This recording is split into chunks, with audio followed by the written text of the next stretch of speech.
다 같이 묵도 들으심으로 6월 월상 예배 하나님께 올려드리겠습니다.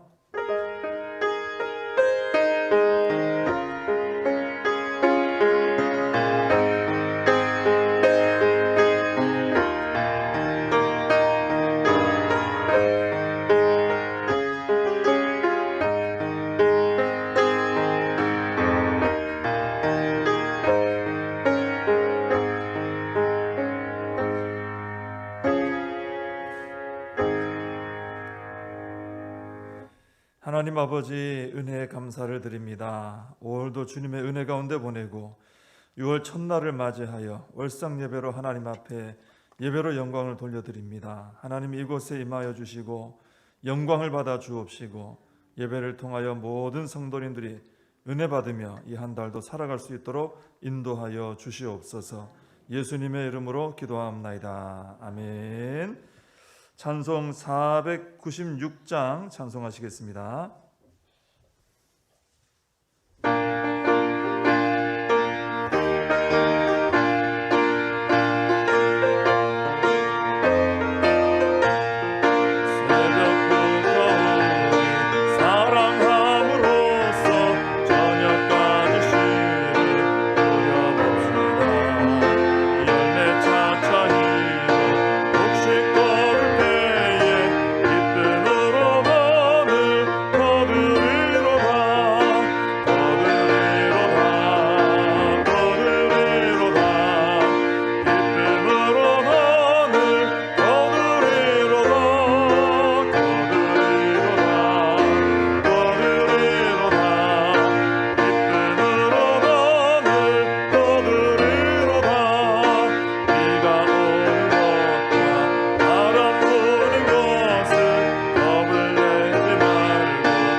사도신경으로 신앙 고백하시겠습니다. 전능하사 천지를 만드신 하나님 아버지를 내가 믿사오며 그 외아들 우리 주 예수 그리스도를 믿사오니 이는 성령으로 잉태하사 동정녀 마리아에게 나시고 본디오 빌라도에게 고난을 받으사 십자가에 못 박혀 죽으시고 장사한 지 사흘 만에 죽은 자 가운데서 다시 살아나시며 하늘에 오르사 전능하신 하나님 우편에 앉아 계시다가 저리로서 산자와 죽은 자를 심판하러 오시리라. 성령을 믿사오며 거룩한 공회와 성도가 서로 교통하는 것과 죄를 사하여 주시는 것과 몸이 다시 사는 것과 영원히 사는 것을 믿사옵나이다. 아멘.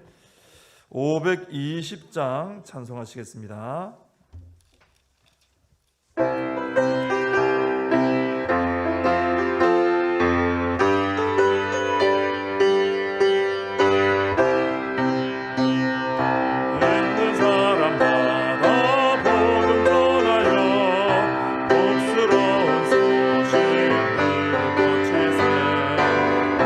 사람에게 전할 소식을 어느 누구나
말씀을 같이 보십니다. 신약 성경 로마서 1장 16절입니다.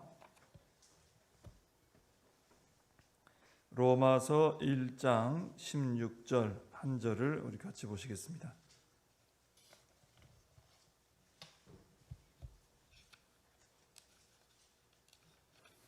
다 찾으셨으면은 우리 로마서 1장 16절 우리 한 절인데 다 같이 함께 읽겠습니다. 내가 복음을 부끄러워하지 아니하노니 이 복음은 모든 믿는 자에게 구원을 주시는 하나님의 능력이 됨이라. 먼저는 유대인에게요 그리고 헬라인에게로다. 아멘. 할렐루야. 우리 하나님께서 6월 월상 예배 드리는 모든 성도님들 축복하시고 이 한 달도 동행하시고 승리하게 하실 줄 믿습니다. 오늘 이제 복음을 부끄러워하지 아니하노니라는 제목으로 이 본문을 가지고 같이 은혜를 나누고자 합니다. 오늘 이 본문은 사실상 이 로마서를 본격적으로 시작하는 구절이다 이렇게 말씀할 수 있어요. 앞에 보면은 1절에서 15절까지 내용이 있습니다만은 그 내용은 쭉 읽어보시면 다 인사 말입니다. 인사하고 또 방문할 계획에 대해서 얘기하고 그런 내용입니다. 그러면서 이제 16절에서 이제 시작을 하는데 오늘 16절 내용은 복음에 대한 내용입니다. 사도 바울이 로마서를 본격적으로 시작하면서 복음에 대해서 선언하면서 시작하는 것은 이 로마서 전체 그 이후로 나오는 내용이 다 이 복음에 대한 내용으로 가득 차 있기 때문에 이 복음에 대해서 말씀하면서 시작을 하는 것입니다. 근데 사도 바울이 이렇게 표현하죠. 내가 복음을 부끄러워하지 아니하노니. 우리가 좀 더 자연스럽게 표현하기는 내가 복음을 자랑스러워한다 이러면 좋을 것 같아요. 그죠? 내가 복음을 자랑스러워한다. 물론 같은 의미지만 근데 이제 사도 바울은 굳이 표현하기를 내가 복음을 부끄러워하지 않는다 이렇게 표현을 하고 있어요.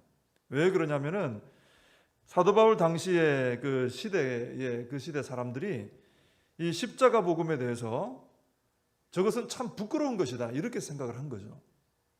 그 시대 사람들이 다 그렇게 생각하는 겁니다. 그러니까 사도 바울이 나는 그렇지 않다 이렇게 이제 시작을 하는 것이죠. 근거 구절들이 좀 있는데 먼저 고린도전서 1장 18절을 보시면은 우리 그 로마서 바로 다음이니까 한번 펼쳐볼까요?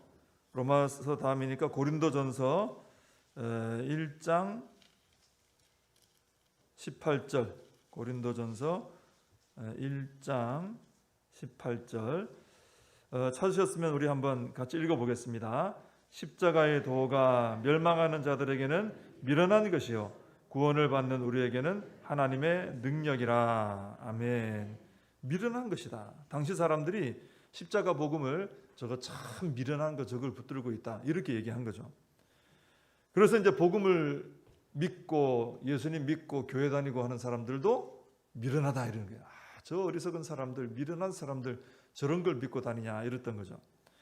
또 그 고린도전서 같은 1장에 23절에도 보시면은 이런 말씀이 나오죠. 우리는 십자가에 못 박힌 그리스도를 전하니 유대인에게는 거리끼는 것이요 이방인에게는 미련한 것이로되 그랬습니다. 이게 당시 십자가 복음에 대한 유대인들의 반응이고 또 이방인 헬라인들의 반응이었다라는 것입니다. 또 한 장 뒤에 2장 14절에도 보시면요 육에 속한 사람은 하나님의 성령의 일을 받지 아니하나니 이는 그것들이 그에게는 어리석게 보임이요 또 알 수도 없고 뭐 이렇게 나와 있습니다. 그죠? 육에 속하면 십자가가 어리석게 보이고 알 수 없다는 내용이죠. 그리고 제가 그냥 읽어드릴 내용인데 갈라디아서 5장 11절에 보면 십자가의 걸림돌이 제거되었으리니 이런 말도 나옵니다. 당시 사람들에게 십자가는 걸림돌까지 됐다는 걸림돌.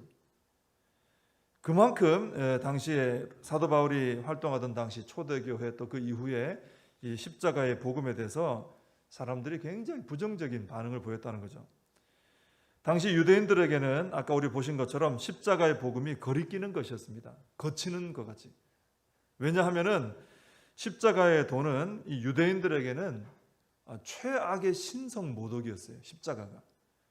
왜냐하면 유대인들은 나무에 달린 자마다 저주 아래 있다 이렇게 믿었는데 십자가의 복음은 뭘 얘기합니까? 바로 그 나무에 달린 사람을 믿으라고, 그분이 하나님의 아들이라고 이렇게 얘기를 하기 때문에 유대인들에게는 이 십자가의 도가 막 걸려 넘어지게 하는 이런 거리끼는 것이 되었던 것이죠. 또 헬라인들에게는 십자가의 복음이 미련한 것이라 그랬죠. 왜냐하면 헬라인들은 계속 새로운 지식을 추구합니다. 새로운 것, 최신 지식, 또 이 지혜 이런 것들을 열심히 추구하는데, 근데 헬라인들이 추구했던 지혜나 지식은 하늘의 지혜와 지식이 아니죠. 이 땅의 인간의 지식과 지혜였습니다. 근데 그걸 가지고 볼 때 하나님의 아들이 사람의 몸을 입고 왔다, 또 십자가에 달려 우리 죄를 지고 돌아가셨다, 부활하셨다, 자기들의 그 인간의 어떤 지식과 지혜를 가지고는 이런 내용들을 보니까 이거 받아들일 수가 없는 거예요. 육에 속한 생각으로 판단하기 때문이죠. 그래서 그들은 십자가의 복음을 미련한 것이다. 그리고 이 복음을, 이 십자가의 도를 붙들고 살아가는 성도들을 미련한 사람들이다, 이렇게 판단했던 것입니다. 사도 바울 당시에 그런 자료들을 좀 보면요, 십자가 복음을 믿는 기독교에 대해서 아주 터무니없는 극렬한 미신이다, 이렇게까지 평가를 했어요. 극렬한 미신이다, 이건 터무니가 없다.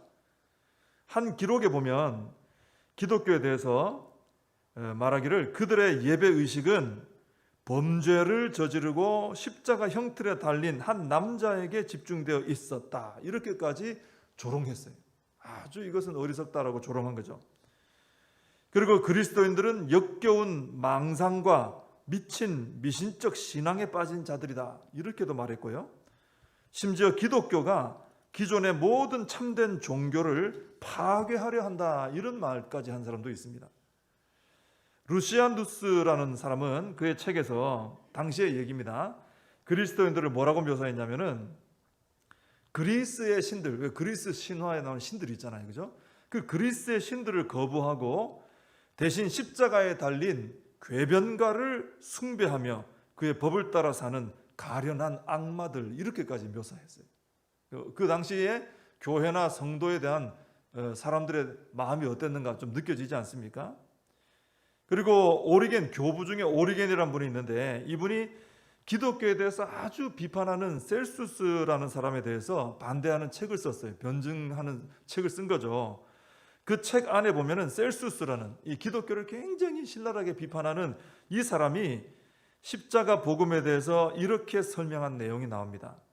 어린 아이를 잠재우기 위해 횡설수설 이야기를 들려주는 술 취한 노파라도 그런 터무니없는 일들을 이야기하지는 않을 것이다. 그러니까 술 취한 주정뱅이들 있잖아요. 술에 취해서 막 이 했던 소리 또 하고 엉뚱한 소리, 말도 안 되는 소리 막 주절거리는 그런 거 있잖아요. 그 주정뱅이의 말보다 십자가의 복음은 더 못하다, 이렇게 얘기를 해놓은 거예요. 뭐 그런 걸 듣고 뭐 믿고 있느냐, 당신들 참 어리석다, 굉장히 심하게 조롱하고 모욕하는 말이죠.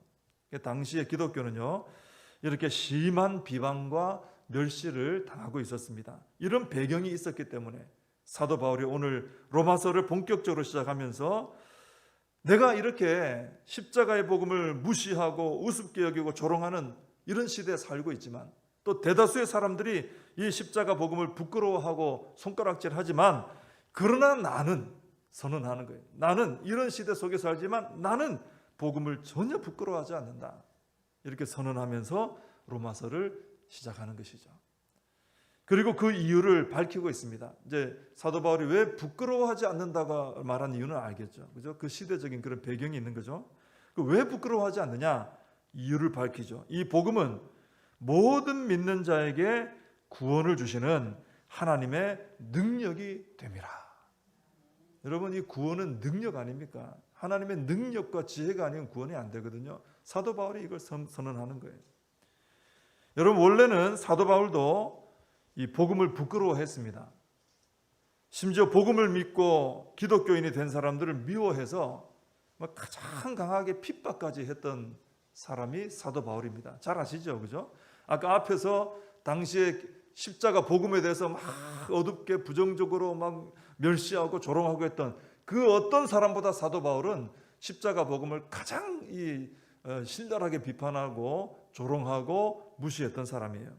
그런데 다메섹 도상에서 부활하신 예수님을 만나고 십자가 은혜로 구원을 경험하면서 십자가의 복음이 모든 믿는 자에게 구원을 주시는 하나님의 능력이 된다는 것을 아주 뜨겁게 깨달은 거예요. 체험을 한 것이죠.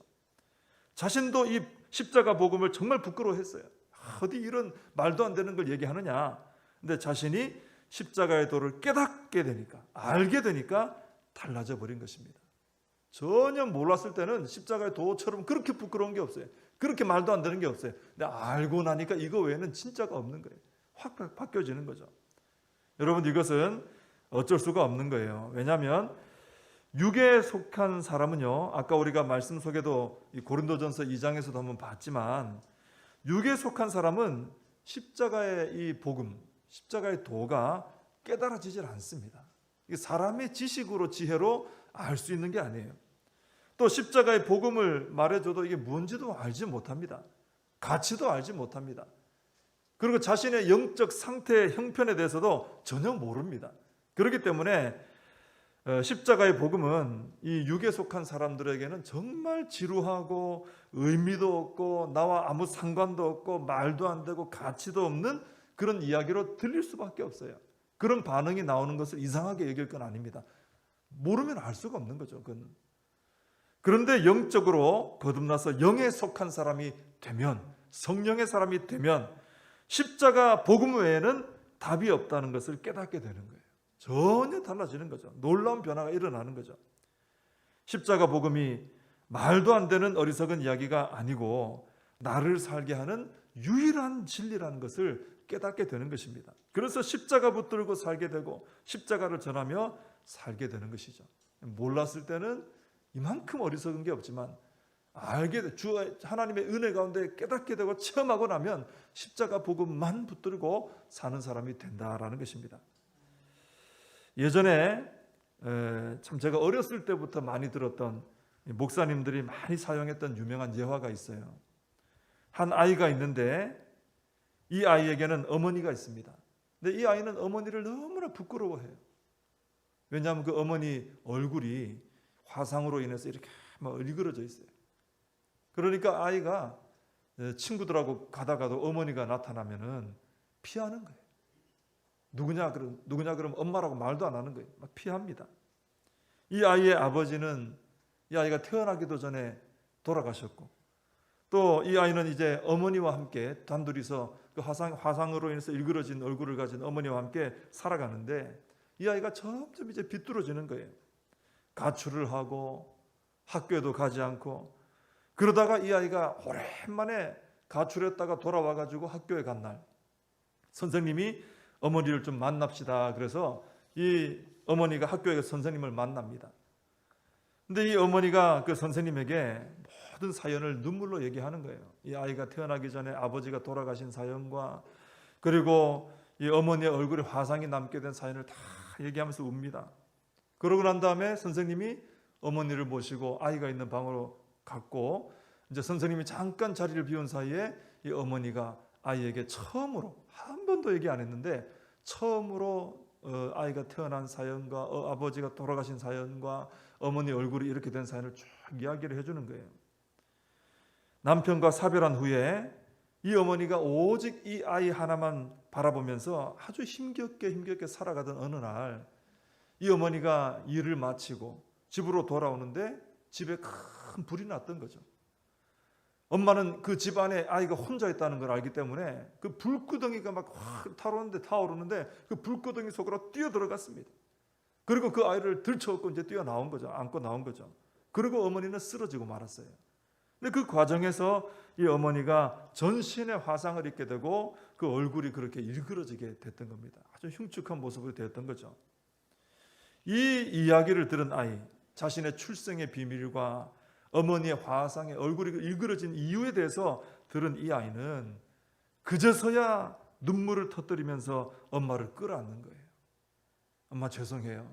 내가 그것도 모르고 엄마 부끄러워했어요. 그리고 나서 그 이후에는 반듯한 아이로 잘 성장하면서 다시는 엄마를 부끄러워하지 않는 거예요. 이제는 엄마를 너무나 자랑스러워해요. 엄마를 너무나 사랑해요. 누구에게도 부끄러워하지 않는 것입니다. 그런 아이가 되었다는 것이죠. 여러분, 그런데 십자가는요, 이 화상 자국보다 더한 끔찍한 현장입니다. 화재가 난 현장보다 더 끔찍한 현장이 십자가예요. 거기서 우리 주님은 발가벗겨진 상태로 살이 찢기고 피를 쏟으셨습니다. 쳐다보기도 힘들 정도로 처참한 죽음의 현장, 사형의 현장, 그게 바로 십자가예요. 그래서 십자가의 사연을 모르고 십자가를 접하게 되면, 보게 되면은 역겹고 부끄럽고 막 그렇게 되는 겁니다. 그런데 그 십자가에서 피 흘려 죽은 분이 바로 나를 구원하기 위해 이 땅에 오신 하나님의 아들이다라는 사실을 알게 되는 순간, 하나님께서 그것을 알게 해주시고 만나게 하시고 체험하게 하시는 순간, 십자가는 부끄러운 것이 아니라 내 모든 것이 되고 내 유일한 자랑거리, 내 평생에 붙들고 살아갈 십자가가 되는 것입니다. 모르니까 그런 것이지 알게 되면 그렇지 않습니까? 그래서 우리가 이렇게 주님을 섬기고 있지 않습니까? 오늘 우리가 살아가는 이 시대도 아까 말씀드린 그 사도 바울이 살았던 시대 못지않게 십자가 복음을 아주 무가치하게 여기고 있습니다.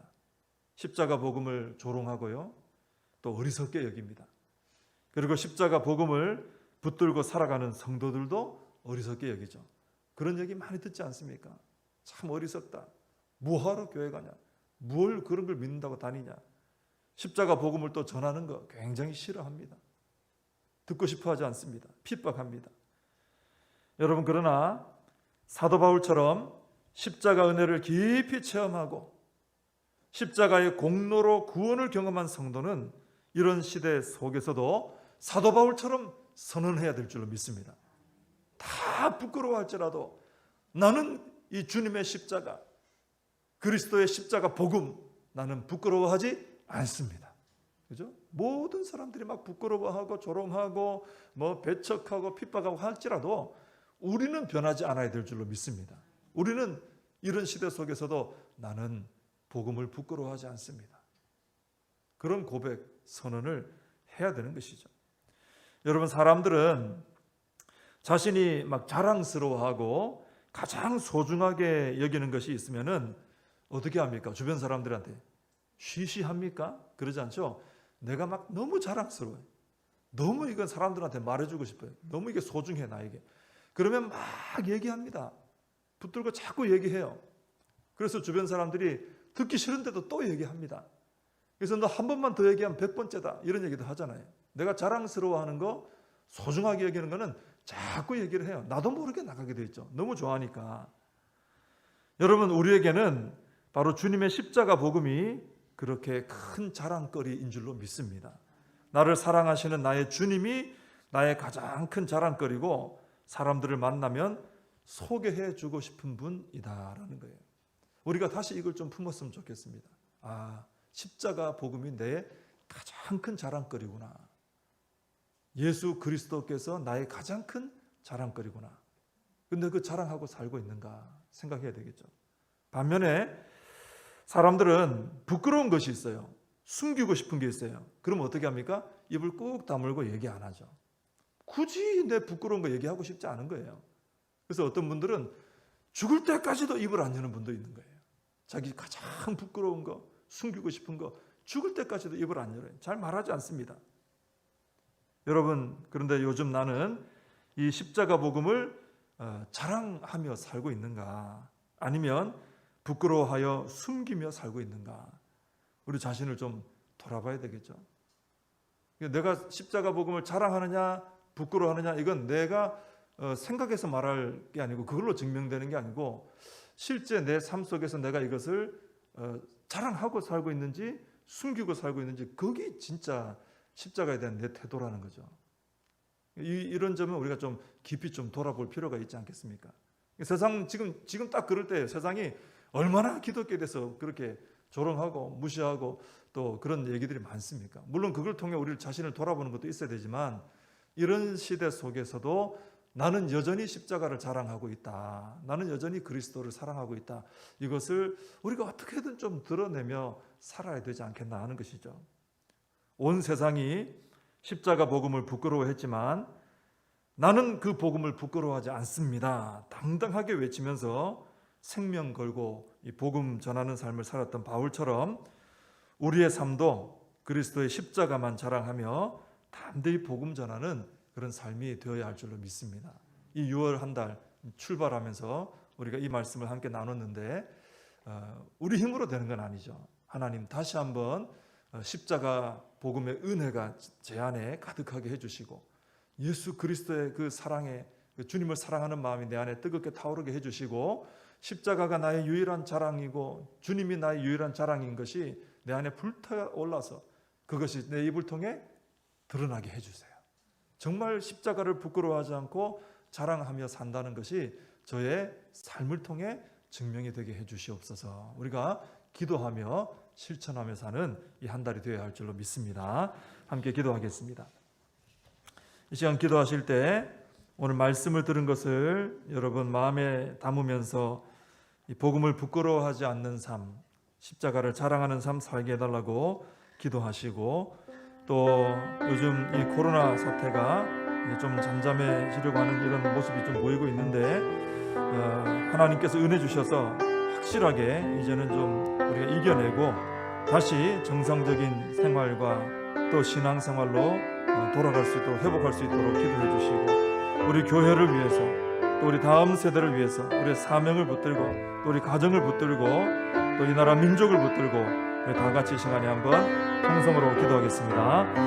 하나님 아버지 감사합니다. 오늘 6월 첫째 날 하나님 아버지 앞에 월상 예배로 함께 모여 예배드리게 하신 아버지 감사를 드립니다. 하나님 아버지 참으로 온 세상이 십자가 복음을 부끄러워하고 어리석다 하며 미련하다 하며 조롱하고 평가하던 당시